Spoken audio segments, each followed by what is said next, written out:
যার সামর্থ্য ছিল কোরবানি দেওয়ার কিন্তু কোরবানি দিল না, সে যেন ঈদের নামাজে হাজির না হয়। আলহামদুলিল্লাহ ওয়া নুসাল্লি আলা রাসূলিল কারীম। প্রিয় মুসলিম উম্মাহ, কোরবানির পশু কি ক্রয় করেছেন নাকি ভাবছেন দিব কি দেব না, কিনবো কি কিনবো না? প্রিয় মুসলিম উম্মাহ, যদি আপনার উপরে কোরবানি ওয়াজিব হয়ে থাকে, আপনি যদি কোরবানি দেওয়ার সামর্থ্য রাখেন, তাহলে আপনাকে কোরবানি দিতেই হবে, কারণ এটা ওয়াজিব। কোরবানির সম্পর্কে মহান আল্লাহ রাব্বুল ইজ্জাতুল জালাল বলেছেন, ওয়ালিকুল্লি উম্মাতিন জাআলনা মানসাকাল লিয়াযকুরু ইসমাল্লাহি আলা মা রাযাকাহুম মিন বাহিমাতিল আনআম। সূরাতুল হজ আয়াত নাম্বার 34। আল্লাহ রাব্বুল আলামিন বলেছেন, আমি প্রত্যেক জাতির জন্য কোরবানি করার নিয়ম করে দিয়েছি। সুবহানাল্লাহি বিহামদি। কোরবানির সম্পর্কে মহান আল্লাহ রাব্বুল ইজ্জাতুল জালাল সূরা কাউসারের ভিতরে বলেছেন, ফাসাল্লি লিরাব্বিকা ওয়ানহার। হে নবী, আপনি নামাজ আদায় করুন এবং কোরবানি করুন। সুবহানাল্লাহি বিহামদি। কোরবানি করার আদেশ এসেছে মহান আল্লাহ রাব্বুল ইজ্জাতুল জালালের পক্ষ থেকে। কোরবানির সম্পর্কে নবী করিম সাল্লাল্লাহু আলাইহি সাল্লাম কি বলেছেন? নবীজি বলেছেন, মা ওয়াজাদা সাআতান লিআইয়িদ হাইয়া। যার সামর্থ্য ছিল কোরবানি দেওয়ার, ফালাম ইদহা, কিন্তু কোরবানি দিল না, ফালা ইয়াহদুরু মুসাল্লানা, সে যেন ঈদের নামাজে হাজির না হয়। নাউযু বিল্লাহি মিন যালিক। আরেকটি হাদিসে বলেছেন, নবীজি বলেছেন, মা ওয়াজাদা সাআতান লিআইয়িদ হাইয়া। যার কোরবানি দেওয়ার সামর্থ্য ছিল, ফালাম ইদহা, কিন্তু কোরবানি দিল না, ফালা ইয়াকুরবান্না মুসাল্লানা, সেজন্য ঈদ মাঠের নিকটবর্তী না হয়। নাউযু বিল্লাহি মিন যালিক। আল্লাহু আকবার, আল্লাহু আকবার। তাহলে সামর্থ্যবান ব্যক্তি যদি কোরবানি ইচ্ছা করে না দেয়, নবী করিম সাল্লাল্লাহু আলাইহি সাল্লাম বলেছেন, তারা যেন ঈদ মাঠের নিকটবর্তীও না হয়, ঈদের নামাজেও যেন হাজির না হয়। আপনি কোরবানি দিলে আপনার লাভটা হবে কি? আল্লাহ রাব্বুল আলামিন বলেছেন, লা ইয়ানালুল্লাহা লুহুমুহা ওয়ালা দিমাউহা ওয়ালাকিন ইয়ানালুহুত তাকওয়া মিনকুম। লা ইয়ানালুল্লাহা, আল্লাহর কাছে যায় না, লুহুমুহা, মাংস, ওয়ালা দিমাউহা, কোরবানিকৃত পশুর রক্ত আল্লাহর কাছে যায় না, মাংস আল্লাহর কাছে যায় না। তাহলে যায় কি? ওয়ালাকিন ইয়ানালুহুত তাকওয়া মিনকুম, আল্লাহর কাছে যায় মনের তাকওয়া। আল্লাহু আকবার, আল্লাহু আকবার। আপনি পশু জবাই করবেন, পশুর মাংস আপনি খাবেন, হাড্ডি আপনি খাবেন, চামড়া আপনার কাছে থাকবে, সব কিছু আপনার কাছে, কিন্তু আল্লাহর কাছে কি যাবে? ইয়ানালুহুত তাকওয়া মিনকুম, অন্তরের ভয়, অন্তরের তাকওয়া। আপনি আল্লাহকে কতটা ভালোবাসলেন, আল্লাহর হুকুমকে কতটা মান্য করলেন, আল্লাহর কথাকে আপনি কতটা দাম দিলেন, আল্লাহ রাব্বুল আলামিন এটা দেখতে চাই।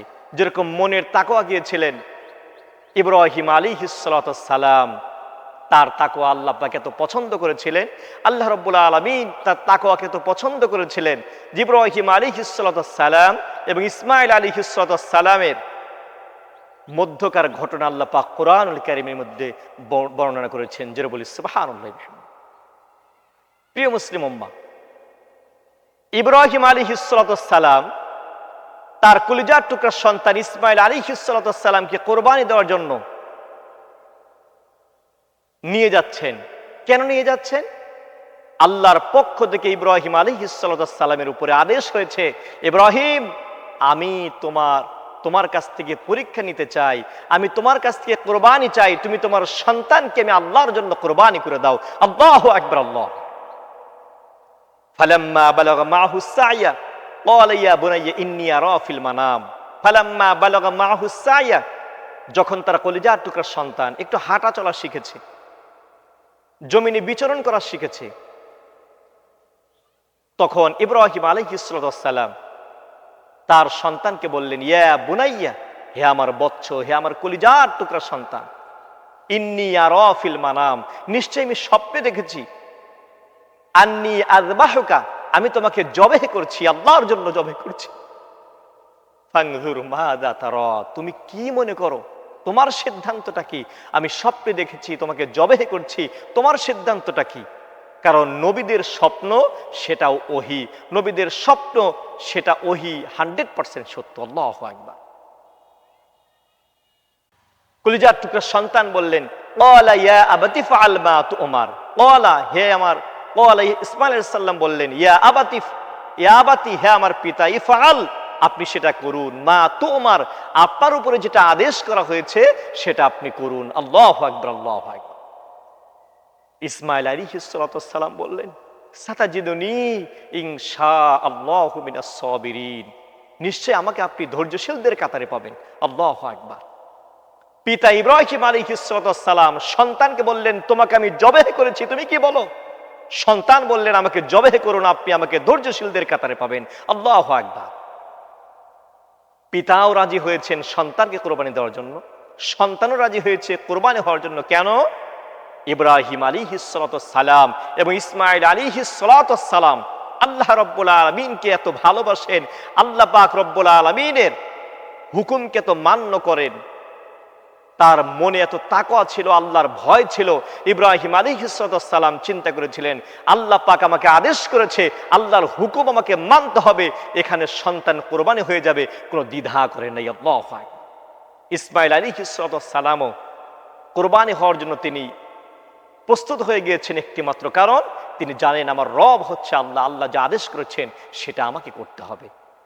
ইব্রাহিম আলাইহিস সালাতু ওয়াস সালাম যখন ছুরি চালালেন, এমন মুহূর্তে আল্লাহ পাক রব্বুল আলামিন ইব্রাহিমকে ডেকে বললেন, ইব্রাহিম, আমি তোমার কোরবানিকে আমি কবুল করে নিয়েছি, পছন্দ করেছি, তোমার মনের নিয়তকে আমি জেনেছি যে তুমি আসলে আমাকে কত ভালোবাসো, বিশ্বাস করো।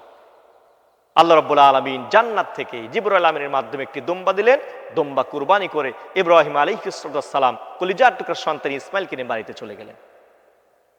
প্রিয় মুসলিম উম্মাহ, আমি সেটাই বলতে চাচ্ছি যে আমাদের অন্তর থেকে আল্লাহ পাক দেখতে চান তাকওয়া, আল্লাহ পাক দেখতে চান, নিতে চান আমাদের মনের ভয়। মাংস নেবেন না, রক্ত নেবেন না। আমি আপনাদেরকে অনুরোধ করব, যাদের সামর্থ্য আছে, সামর্থ্যবান ব্যক্তিরা অবশ্যই কোরবানি দেবেন। সামর্থ্যবান ব্যক্তিকে নেশাব পরিমাণ সম্পদের মালিক, অর্থাৎ 52.5 তোলা বা 52.5 রৌপ্য পরিমাণ সম্পদ কারো যদি খেয়ে দেয়ে সাংসারিক আসবাবপত্র সারা এই পরিমাণ টাকা, এই পরিমাণ সম্পদ যদি ঈদুল আজহার দিন এবং তার পরের দিন অর্থাৎ জিলহজ মাসের 10 তারিখ, 11 তারিখ এবং 12 তারিখ সূর্য ডুবার আগ মুহূর্ত পর্যন্ত যদি কেউ এই টাকার মালিক হয়ে যায়, এই গচ্ছিত সম্পদের মালিক হয়, তাকে কোরবানি দিতে হবে। আপনি কোরবানি দিন, আল্লাহকে খুশি করার জন্য কোরবানি দিন। আল্লাহ রাব্বুল ইজ্জাতুল জালাল আপনার কোরবানি কবুল করে নেবেন। প্রিয় মুসলিম উম্মাহ, আল্লাহ রাব্বুল আলামিন আমাদের সকলের কোরবানিকে কবুল করুন। যারা কোরবানি কিনেছেন তাদের কোরবানিকে কবুল করুন। যারা দেওয়ার জন্য এখনো পশু ক্রয় করেন নাই, সামর্থ্য আছে, আপনারাও কোরবানির পশু ক্রয় করে নিন। আল্লাহ পাক আমাদের এই কোরবানির পশু জবাইয়ের মাধ্যমে শুধুমাত্র পশু জবাই নয়, আল্লাহ যেন আমাদের কোরবানির পশু জবাইয়ের মাধ্যমে মনের পশুত্বটাকে কোরবানি করতে পারি, সে তৌফিক আল্লাহ পাক দান করুন। আসসালামু আলাইকুম রহমতুল্লাহ।